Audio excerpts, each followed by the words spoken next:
Hello everyone, welcome to the Book Cafe. This is Amrita, aka your coffee chapter, and this is that time of the month where we do the monthly close up for the books that we have read previous month. So, this is the chapter close for this month. All right, so in the month of July, I read a total of three books out of the five books that I picked it up from my July TBR. I read three books entirely.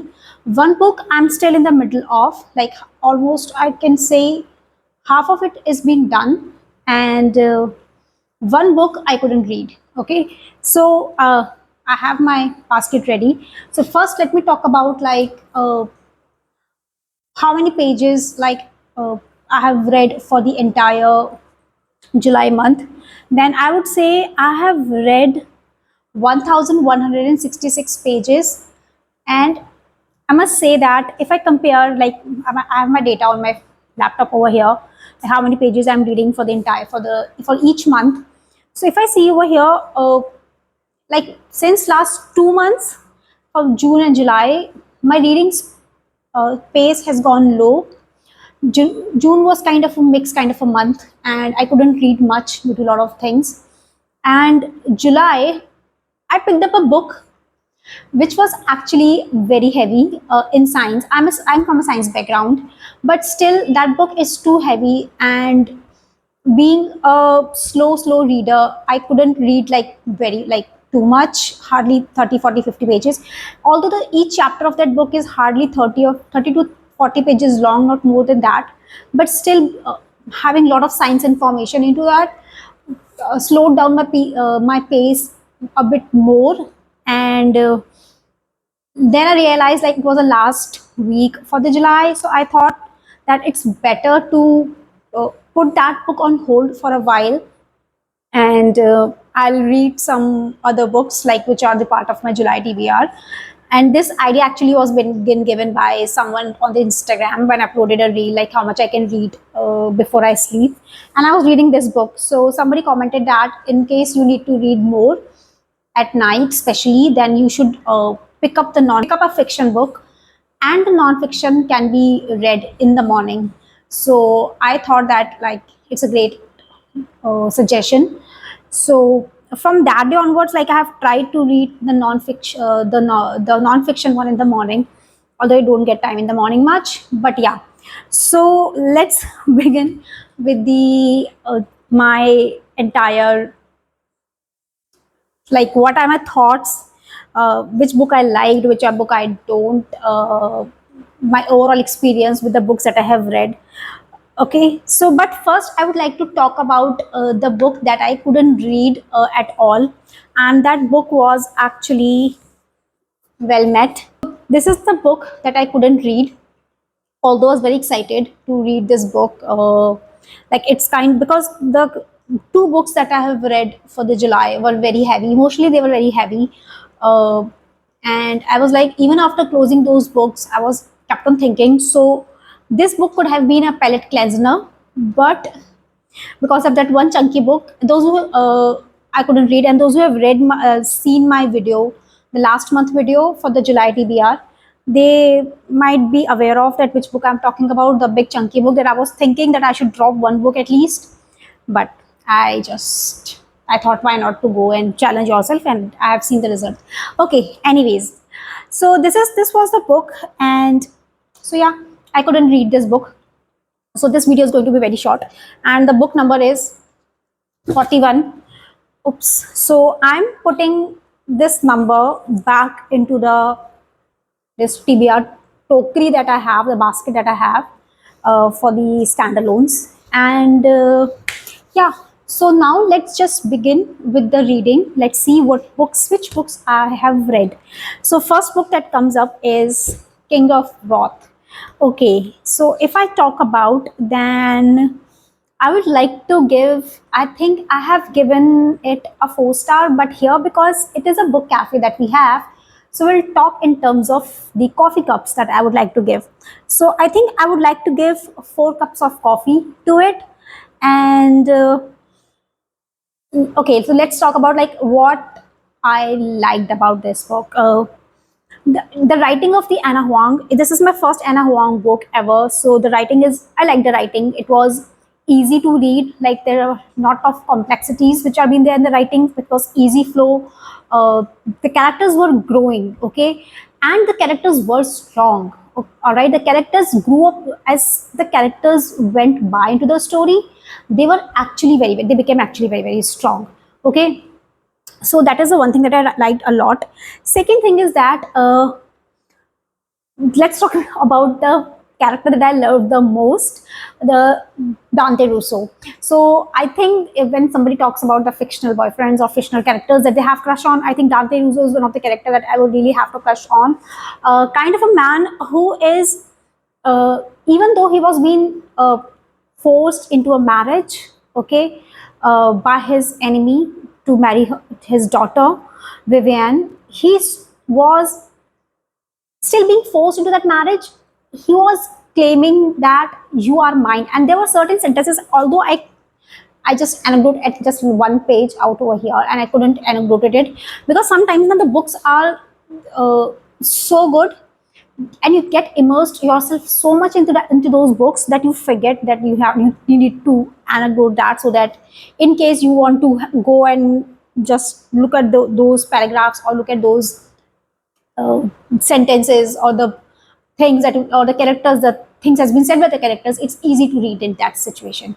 But to be very honest, if I talk about this is Dante Cruz is one of my favorite characters out here.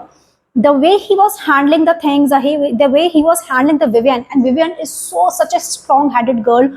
Although she became weak in front of her family because she loved her family, and she bowed down in front of her parents because she thought that telling them no and going against them, not following what they want, is some kind of a disobedience, which she learns in the later half. That in the almost by the time the book ends, she learns these things, that loving family does not mean that you need to bow down in front of them. If you don't agree with their certain points and you think that they're going wrong in some way, you should take a stand up, and which Vivian takes it brilliantly.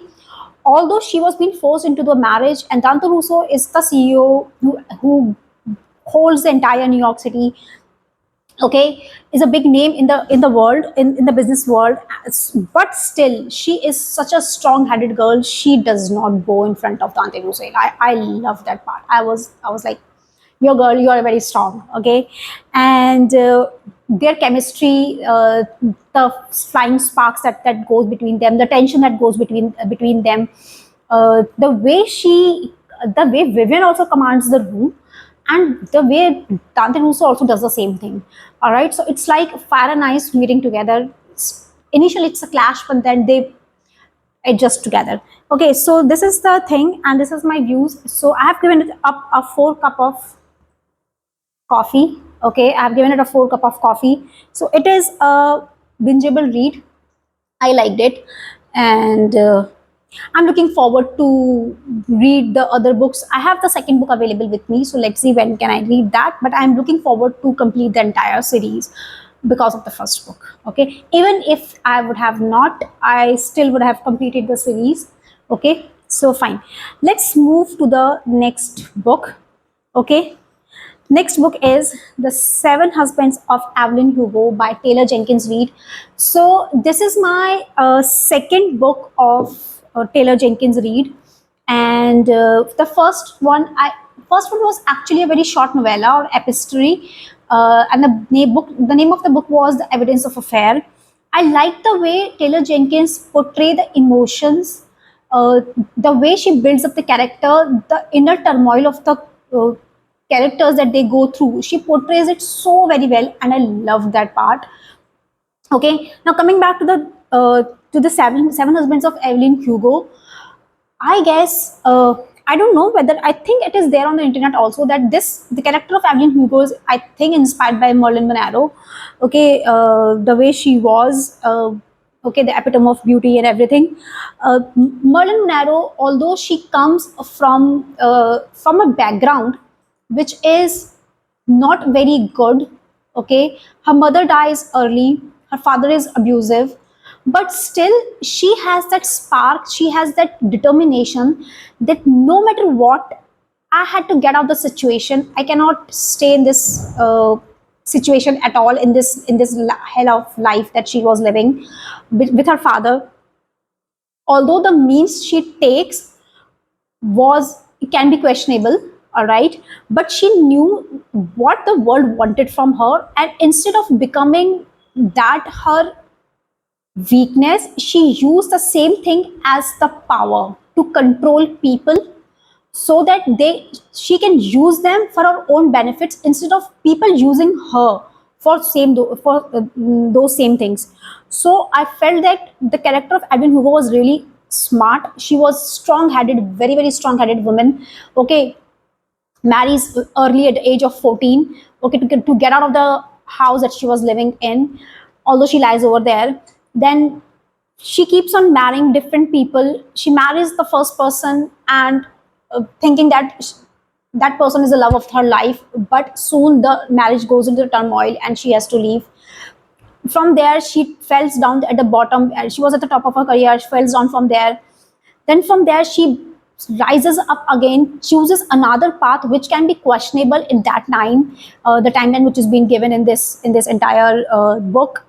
It could have been questionable, like the movie that she was being casted in, but the way she did the justice to that role which was being given in the book and everything. And from there, even though the husbands, there was one line that came in between that, and I think it comes at the end of the book. I i could not anecdote that book. Okay, so the line that comes up in that book, that where the author, the Monique, the other character, the Monique, who is writing the book of Evelyn, she asks that, what do you want me to like name this book if I'm writing a book? She says, like she suggests, and then she says that husbands come and go, Evelyn remains the same. Okay, it's the husbands who are changing, I'm the same. Okay, I'm the same Evelyn Hugo, the husband changes, I don't change. So I think that is one sentence that shows how powerful Evelyn was in her, like in a young age, and even at the age of 80 when she was old enough. Okay, even that time too, all right, she was intimidating, all right. And one more thing that came in, that she, for the entire life, she was looking for the love. And when the love, that love comes into her life, because of the society norms at that time, she could not own that love in front of the entire world. Okay, but she wanted the best of the both worlds in her career and her love. She wanted to protect the love of her life, but she also wanted to protect the career or the things that she has built up. Okay, so she wanted both, and it created a lot of chaos in because of that. But at the end, she goes. By the time she realizes that okay, everything has been done now, she goes and live the life with the person whom she is in love with.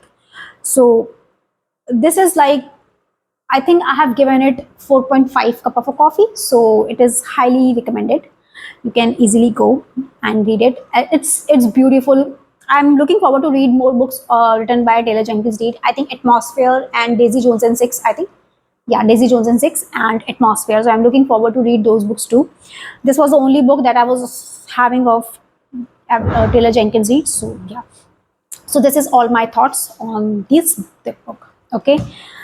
Next book that comes up is And the Mountains Echoed by Khalid Hosseini. So I'll just keep it over here because it will fall down otherwise. Let me have some coffee. Okay. So if I talk about this particular book, then I guess it is one of the book that is which is based on the relationship of sibling. Okay, Pari and Abdullah are the characters. How they were both being dragged away from each other, how the fate pulls them away from each other. When Pari was solely dependent on Abdullah, his elder brother, and Abdullah adored Pari like his own child. Although he was himself was child when Pari was being 3 years old, he was hardly 9 years old, but still he adored Pari like his own child. But fate had some other plans, and they were being pulled away due to certain circumstances. The writing of Khalid Hosseini, this is my first read by Khalid Hosseini. I still have one more book of Khalid Hosseini in my physical TBR right now.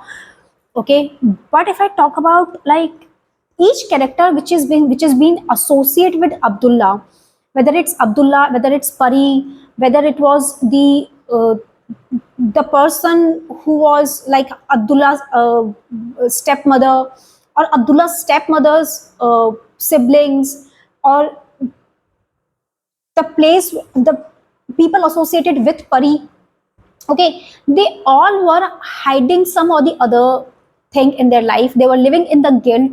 Okay, and they were fighting with their own self, along with the fighting with the situations, the current situations which was being there, which was being portrayed in Afghanistan or in their lives or somewhere else with the other people. They were also fighting a kind of a war amongst themselves too, like inside war that they were facing.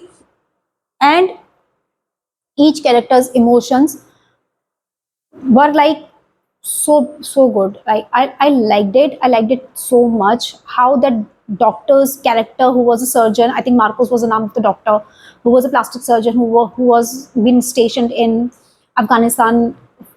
He was some, I think he was from Spain or Greece somewhere, but he was being stationed in Afghanistan for the plastic surgery, so that the children who are being uh, anything goes wrong with them because of the bombing and everything that was happening in Afghanistan at that time, they could the